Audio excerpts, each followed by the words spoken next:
Should Bitcoin be in your 401k? Fidelity's plan to allow Bitcoin investments in Americans' retirement savings. What? What? Look at that. Bitcoin has been very, very, very controversial. You, why you think that? And your mama too. I'm gonna buy that with Bitcoin. You're like, whoa. I'm just discovering how funny Twitter is. This thing went off the rails really quick, people. Your 401k is sagging it and Bitcoin won't fix it. They're right. Take that money, go to Vegas, blow that. Probably not a good financial strategy. It's all a gamble. You could win the bet. Is it worth it? If we're answering the question, should Bitcoin be in your 401k? I think the answer is, should Bitcoin be in your 401k? As you guys know, Bitcoin has been very, very, very controversial. Some people are for it, some people are against it, but also as it relates to the government and whether, it's good for the citizens and the people. And so we're going to take a deeper dive today and look at whether it makes sense for most individuals to have Bitcoin in the 401k or whether it's just rat poison, like Charlie Munger and Warren Buffett call it. So without further ado, let's get into an episode of Make It Make Sense. My name is Carl Sawyer. I'll be your host today. Make sure you follow us on all the socials. If you are already following our content or you've seen our content before, based on the analytics, all of you aren't subscribed. So make sure that you subscribe. Follow us on our various YouTube channels. That would be Facebook, Instagram, Twitter. Olivia, where else are we on? You actually got everything. Well done. What? What? Look at that. Listening in and watching in and making sure that this actually turns out to be an amazing video and that I don't shit is my producer, Olivia. Olivia, would you like to introduce yourself? Hey guys, I'm the producer here on New Rules Podcast, Make It Make Sense segment. I hope you guys appreciate this podcast because where I'm from, it is boiling. So I'm suffering through this. So I hope it's worth it. Is it, you said it's what, 100 and something degrees? Now it's currently 110 degrees, so. 110 degrees during an energy crisis where you're paying double for electricity. Jesus Lord. That just sounds like bad on every single front imaginable. Yeah, no, it's awful. I've got about 6 fans running, so my energy bill is going to be extremely high. Is it also 6 fans plus the air condition? No, so in England, there is no air conditioning in old houses, so we're... Oh, wow. I did not know that. We're not built for heat waves. Oh, I did not know that. Yeah. Wow, guys. I don't have air conditioning. Olivia, I did not know this. Yo, it is hot. It's extra hot over there. Extra hot, yeah. No air conditioning. You do in the new buildings, but in these, like, in the actual houses, aircon is non-existent. Oh my goodness. Today's topic, should Bitcoin be in people's 401k? Does it make sense? It's kind of an interesting debate. On one aspect, cryptocurrency is picking up, like there is a proliferation or at least more awareness of it. Obviously fans of Bitcoin that think it's gonna go to the moon are like, hell yes. But then there are a lot of people who don't think it's a good idea for the American public. Some think that the government shouldn't be involved in figuring out whether or not how people invest their money. However, during financial times like the downturn or the financial crisis of 2007, 2008, when the banks got bailed out, there can be an argument made that just letting people do whatever doesn't usually make sense because it usually blows back on the government and can possibly take down the economy. So with that said, let's take a look around the web, right? So I want to start off with Elizabeth Warren's tweet where she's talking to Fidelity and she's like, yo, this is like a bad idea. It's a big mistake. And I don't know how fun Twitter was, right? So usually I read like these articles and I'm like, I'm gonna think through these things, I'm gonna analyze it. But if you want to know what other people are saying and thinking in the funniest fashion, you can go to Twitter. I know I'm just learning this, but Olivia, it's hilarious to me. Like I went to Twitter, I went to this post, and I just started reading through the post, and I was so dead. It was so polarizing. I think you mentioning love Twitter. Like, it's like a whole bunch of shit talking. Like I literally didn't know the fun of it. I think that's why I like it the most. It's just drama central. Everybody's saying their opinions and no one has a filter. I love it. The funny thing about like some of these big debates, like you see Professor at Stanford talks about cryptocurrency versus like, they're all like polished and like super boring, and they're not gonna be like, you know what, you and your mama, right? Like in the middle of it. But on Twitter, it's like, oh yeah, I don't think cryptocurrency be allowed. Like, you. Why you think that? And your mama too. I'm gonna buy that with Bitcoin. You're like, whoa, this thing went off the rails really quick, people. Without further ado, like, let's just look at this tweet and let's just start with the different sides of the actual like argument or discussion. Elizabeth Warren tweets, investing in cryptocurrencies is a risky and highly speculative gamble, and Fidelity's plan to allow Bitcoin investments in Americans' retirement savings plans are a big mistake. So Twitter comment, yeah, I mean, just look at how volatile Bitcoin is. This chart is insane. Oh wait, that's Netflix. I think Dennis's point here is the market is just as speculative and a gamble as Bitcoin is. Now, with that said, I think I'd like to take a look at some of these comments under Dennis Porter. All right, so then we got our boy Peter down here. That's unfortunately doesn't fit her narrative, Dennis. She's making a major miscalculation by not understanding the tech and the fact that large portions of her constituency sees crypto as the future. She's not going to last long. Your Canadian girlfriend, funny enough, says, why not let me put my 401k into my next trip to Vegas?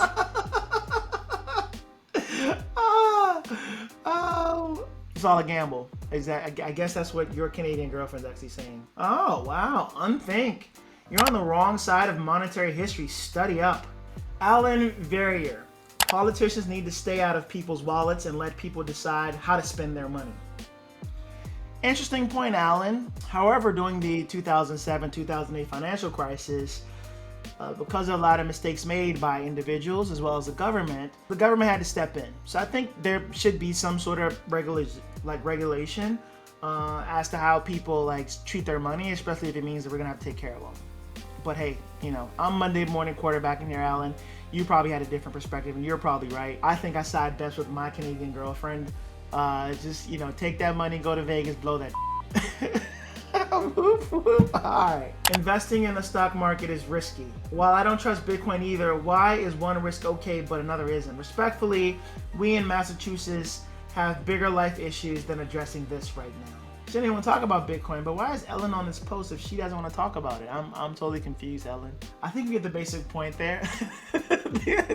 I can literally spend 20 minutes just reading these comments. It's literally like a YouTube hole. Alright, so after reviewing Twitter and getting well thought through analysis, it seems as if the market's all over the place. Some people think that it should be up to the rights of individuals on whether or not they want Bitcoin in their 401k. Others think that it needs to be regulated.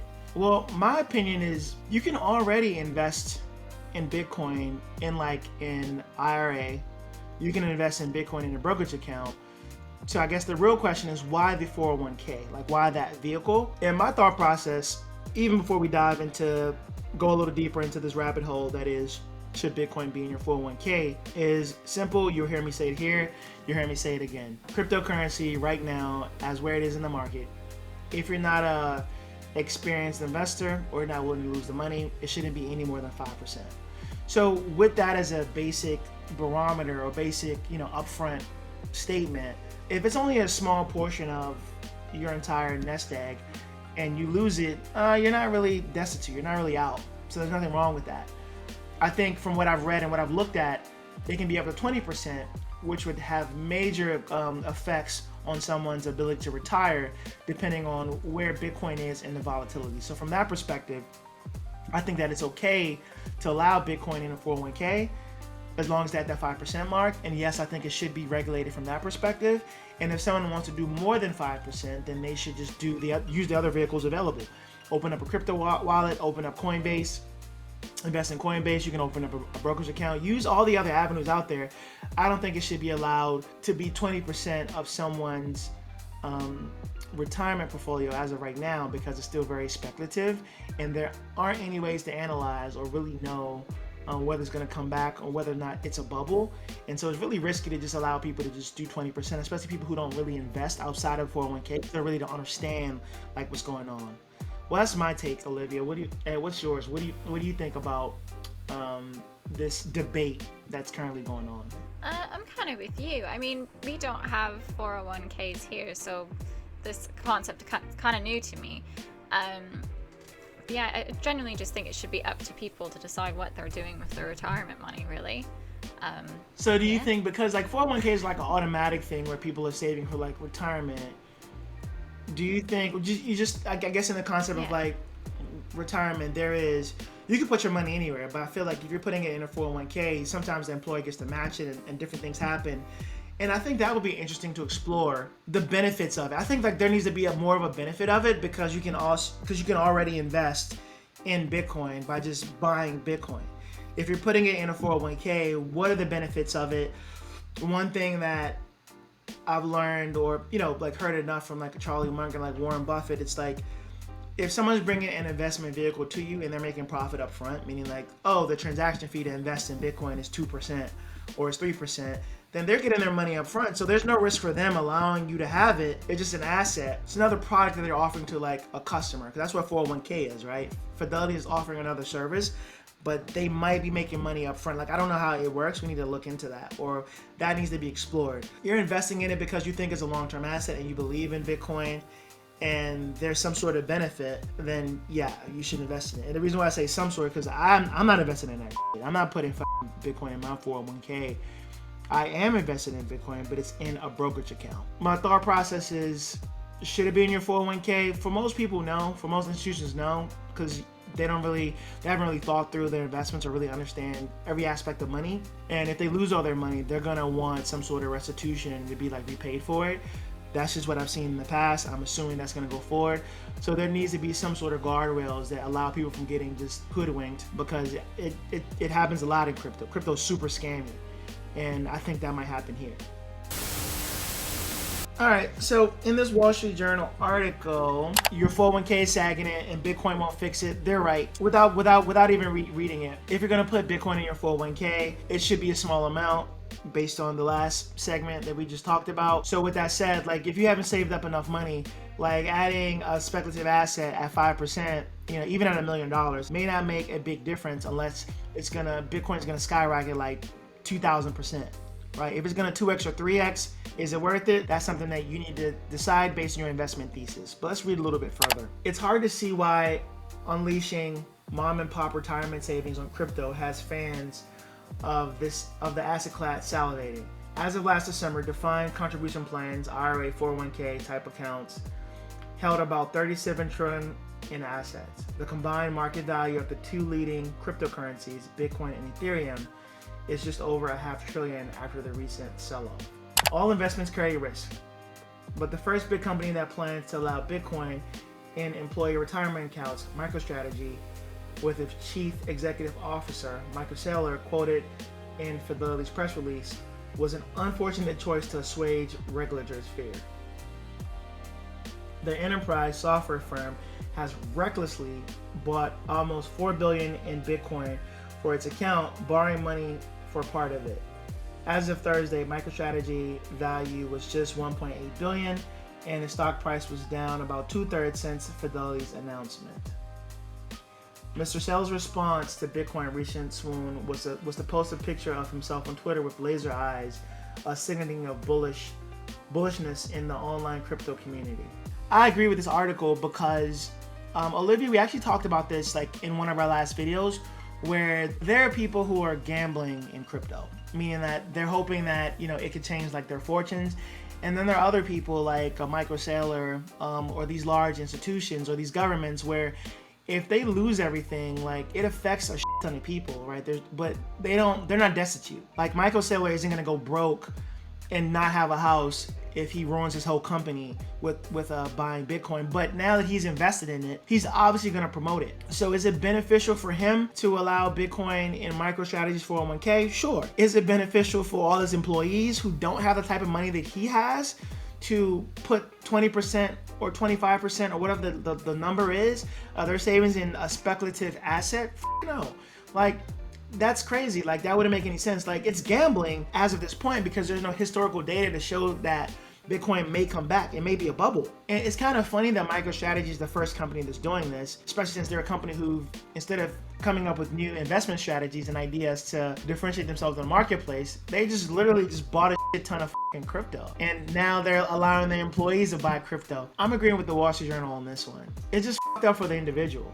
Like, I don't think it's beneficial for most people to just dump all their stuff into crypto or in Bitcoin or in their 401ks and retirement savings, even if their employer is allowing it, because their employer, in the case of MicroStrategy, may have a vested interest in having people invest in crypto because it benefits them. People are currently calling crypto and investing in all these speculative aspects like greater fool's theory. The basic premise is an asset is valuable because of the next person willing to invest in it, and you're just hoping not to end up with the bag. It's almost like when I was a kid, like playing like Duck Duck Goose.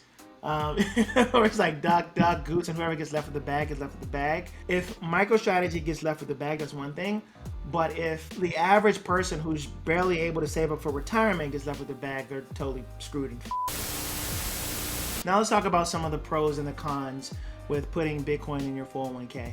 Learning about Bitcoin and blockchain technology will probably change like your life. Like, you can't like not understand or take a look at the new technology and the evolution that's happening with our financial and monetary policy. The reason why I think, or I'm bullish on, when I say investing, I don't mean like just gambling in like the crypto, blockchain, crypto market. What I mean by that is understanding the technology, because that's where a new industry is going to come out of. That's where jobs are happening. That's where you'll be able to, like, if you want to get a leg up eventually, understanding these technologies and how blockchain works, it's going to be used in different industries, and it'll give anybody who tries to understand it a leg up. That's the first pro. I guess doesn't have anything to do with actually investing in Bitcoin, but I find out when I'm invested in something, then I tend to spend more time researching it and looking it up. And so having your foot in the door or having a little bit of Bitcoin keeps you interested and allows you your curiosity to kind of run wild. And that might motivate you to do the necessary research in order to explore crypto, blockchain, and Web3 technology even more. Second point, you could win the bet. So, you go to Vegas and you bet on black, every once in a while you actually win. What you can do is say, hey, Bitcoin at one point during the last cycle was up to 60,000, I think 67K was what it went up to. And if it's 20K now, it could 2X. So like, let's hypothetically say you had 100 grand, you had $1 million in your account and you're doing 5% of Bitcoin, that's 50 G's. After we get through this recession, after inflation starts coming down, let's hypothetically say Bitcoin goes back up to 60. You're able to 2X your investment. That means you're able to turn $50,000 into $150,000. Typically in an average Wall Street market, you're looking at 10% compounding. So meaning that 50 grand at 10% return for that year or for any given cycle would be 5 grand. So you can see the difference. It's actually a huge difference. So that would be your pro, but with that pro comes a lot of risk, and you got to be willing to take a look at all the risk involved with that. Third pro, if you lose everything, you're not out of luck, right? It's only 5%. Not saying there's not a lot of money, but you got to take risk if you want to actually come up and become really, really wealthy, for the most part, right? If you're Warren Buffett, you could just wait and just let time happen and be really good at everything or investing, and then just wait like 80 years and don't buy anything, right? And then just eat at McDonald's. I wouldn't recommend that strategy, but he's living long and doing it, so you could do that too. But if you're young and you're trying to make something happen, you have to take some risk at some point. As long as you're not going YOLO, can't really hurt. I would take the risk here. So the pro is like, if you lose everything, you didn't lose your whole retirement or investment, and it doesn't knock you down, you probably learned some lessons. Some of the cons, but you can learn about Bitcoin and lose your money. You can lose the bet also, right? So your could go to zero and never come back. That could happen. Second con, at least with some underlying assets, there's some data that says that typically when you're buying into stocks, you're buying the underlying basis of a company. And so therefore you can actually tangibly see what you're buying with your money. And with crypto, it's still speculative. There is no historical data. There's no underlying business. It's just more of market sentiment. And so it leads to more of greater fool's theory. And you're hoping you just don't get left with the bag. Probably not a good financial strategy that's going to allow you to retire. So there's no real strategy behind it. You're just kind of hoping it goes up and that the technology catches on, but not something you really want to wager how you eat and how you live and where you're retired to. So that's definitely a con. And the third con is the fees. So the fees for investing in like a Vanguard index fund is very, very low. There's typically fees associated with investing in speculative assets like these. If someone's charging you up front for investing in something, or there's a transaction, right, 2%, 3%, that's gonna add up over time. And so with that said, that's something you gotta look at. Like, like you're paying a fee and then you're investing in something that could go to zero. Is it worth it? I don't really know. I would say you got to analyze what the fees are. Me personally, I would just invest in cryptocurrency in a brokerage account and not worry about the 401k. But maybe maybe the fees are low, but that's something you need to look into and something you need to consider when investing in something like cryptocurrency, and more specifically, adding cryptocurrency, Bitcoin specifically, to your 401k. All right, so let's summarize this. Let's wrap this up. Right, we started off with the rabbit hole into my new favorite obsession, Twitter. I don't know why. Maybe it's Elon Musk. I'm just discovering how funny Twitter is. But with all that said, I think there are a lot of good points to be made here. Right, so I wrap this up into just a handful of points. Or takeaways from this video. The first takeaway is that if we're answering the question, should Bitcoin be in your 401k? I think the answer is we're not going to be able to stop it. For companies who are trying to cater to what the market wants, yes, it should be in your 401k because Gen Z wants it in the 401k, and you can't really stop somebody from investing in something, right? If people, especially the younger generation, wants Bitcoin in the 401k, you can't necessarily say no forever because cryptocurrency seems as if it's inevitable, right? For people like myself and for older folks, it's probably ludicrous and absurd. The second takeaway is that if you're going to allow Bitcoin in 401k, and actually it's already here, right? It's not whether it's going to happen or not. It's just whether it should be allowed. Senator Warren wants to, says no, but the Department of Labor has actually allowed it. So it's here to stay. If it's here to stay, there should be some regulation because companies such as Fidelity and MicroStrategy, they're not interested in the individual investor like yourself. They're driving a narrative, right? They want it to be adopted, and sure, it should be adopted, but you shouldn't be the experiment. If you're gonna invest in Bitcoin, I would say you should be like a seasoned investor and know that it can go all to zero. And I would say in order to do that, you should probably understand how a crypto wallet works. You should probably understand what exchanges are. And for it to just be a passive investment that works or doesn't work, probably not the best way to do it. Obviously, you can do what you want. Me personally, I would say learn how to use other aspects of the technology because that's how you really will get a better understanding of whether this is something that you want long term, and also you'll understand the underlying technology. So even if it goes to zero, you got some benefit and you got some learning lessons out of it. If it's just a passive investment, you're not gonna learn anything. And then what's the benefit at all besides you just losing all your money? So that's the second takeaway, is that invest in it, but not in your 401k. And then the third takeaway is whether it's in your 401k or not in your 401k, when investing in such a speculative asset, it shouldn't be more than 5% of your portfolio. And I would say even less from the perspective of most people haven't done any like due diligence. You're just following like what your friend is saying or what you're reading or what Michael Saylor is just blabbing out on the internet, right? Not a good way to secure your future, to make sure that you're all good. So third point is Bitcoin or cryptocurrency shouldn't be more than 5% of your allocation right now if you're not a seasoned investor. I have more than 5%, but I'm willing to lose it. That's the takeaways from this video. Tell me what you think. Do you think Bitcoin should be in the 401k? Do you have any Bitcoin right now? Have you invested in Bitcoin or other cryptocurrencies? And what do you think about the conversations going on in the market? Should the government regulate Bitcoin allowed in the 401k or not allowed in the 401k? Or should they? Should people just be allowed to invest, right? I think it's still up for debate and that it's going to be an active conversation for a while. But it's a good time to get involved in the conversation. So with that said, if you like stuff like this, make sure you subscribe to the channel. You can do that by pressing the button below. Subscribe to our other socials, Instagram, Twitter, Facebook, all the good channels, right? And then if you're on the blog, you can subscribe to our our email list, where we'll update you every time we have a video come out, and you'll get other cool things, right? Like whenever we're doing any giveaways, telling you about cool things that are happening, you'll be the first to get updated. So with that said, I'll see you in the next video. Till then, later, bye.